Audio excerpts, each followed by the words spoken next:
Part 1లో కొన్ని ఐపీఎల్‌కి సంబంధించిన unbreakable records గురించి డిస్కస్ చేసుకున్నాం. ఇది పార్ట్ 2. ఎవరైనా పార్ట్ 1 మిస్ అయినట్లయితే ఖచ్చితంగా పార్ట్ 1 కూడా చూడండి. Number 6 Virat Kohli's all time runs record 9,000+ runs score చేశాడు ఐపీఎల్‌లో. అది కూడా సింగిల్ ఫ్రాంచైజ్‌కి ఆడుతూ. నెంబర్ 7 ఇది ఆర్సీబీ ఫ్యాన్స్‌కి కొంచెం హర్టింగ్‌గా ఉంటుంది. RCB all out for 49. ఈ రికార్డ్ కూడా ఇప్పటివరకు అన్‌బ్రేకబుల్‌గా ఉంది. ఈ రికార్డ్ బ్రేక్ అవుతుందో లేదో కూడా తెలియదు. చూడాలి ఫ్యూచర్లో ఏ టీం అయినా ఈ రికార్డ్ని బ్రేక్ చేస్తే అప్పుడు ఆర్సీబీ వాళ్ళు మాత్రం చాలా హ్యాపీగా ఫీల్ అవుతారు.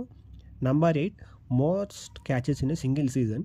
ఇది ఏబీడీ పైన ఉంది. ఒక్కటే సీజన్లో 19 క్యాచెస్ తీసుకున్నాడు. ఈ రికార్డ్ కూడా ఇప్పటివరకు బ్రేక్ అవ్వలేదు.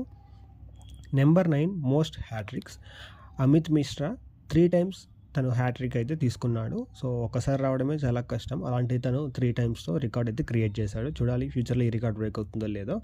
Number 10 most dismissal by wicket keeper 201 times. So అందరూ ఆల్రెడీ గెస్ చేస్తుంటారు, ఇంకెవరో కాదు ఎంఎస్ ధోని.